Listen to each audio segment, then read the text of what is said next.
Hi guys, welcome to my channel. Mag-quick review tayo na in-assemble namin dito na bike na worth 30k plus na bike na hybrid na siya. Tara, check natin kung ano yung mga nakalagay. Tara! Mag-start tayo sa drivetrain niya.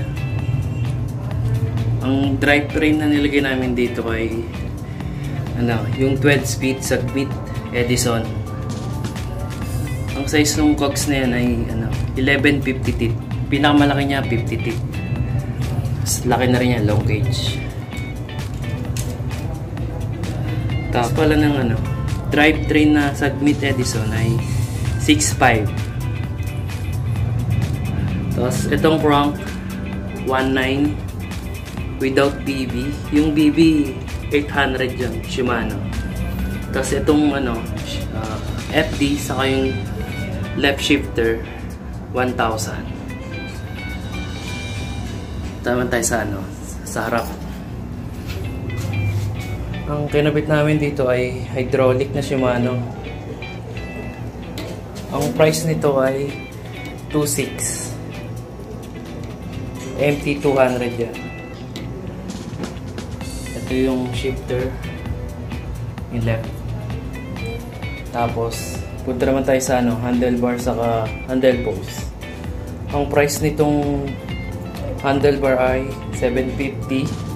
Tapos itong handle post 1.2 oversize.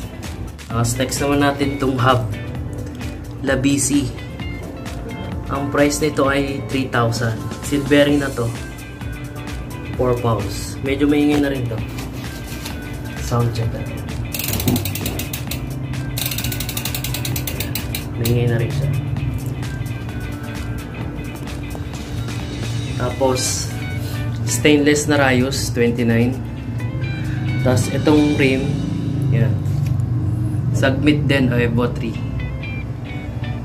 Ang halaga niya ay 1.9. Tapos itong gulong Cyclocross Race Continental 700C by 35C yung size niya. Ang halaga nito 1,250 isa. Bali 2,500 yung dalawa. Ito naman tayo sa port. Rigid to na port. Olympus. Alloy lang to, alloy. Ang worth naman nito ay 2,900. Makapal po siya.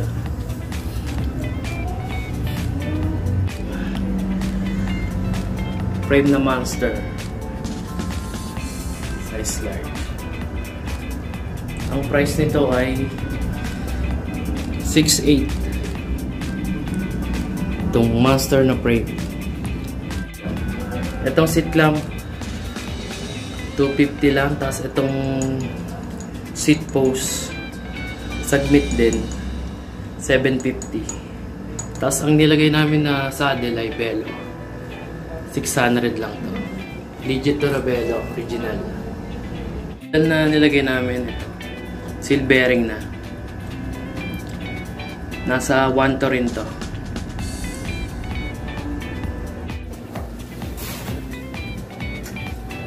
Kikilohin pala natin to kung ilan yung total kilos niya. Itong bike na to.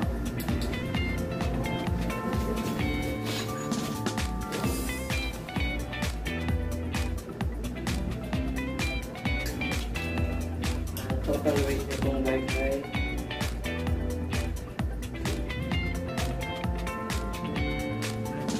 total weight ay 11 kilos. Total weight ay 11 kilos. 11.26 kilos. Yun, okay na siya. Maganda siya na hybrid na setup. Yun lang yung namin. Yun lang yung quick review ko na in-assemble namin dito sa Bikers Evolve Cycle Shop. Sa mga gustong magpagawa, magpa-assemble, PM lang ako sa Bikers Evolve Cycle Shop dito. Tapos so kaya comment down na lang kayo. Sumasagot naman ako sa mga comment sa YouTube. Tapos yun, okay naman siya. maganda na siya ano.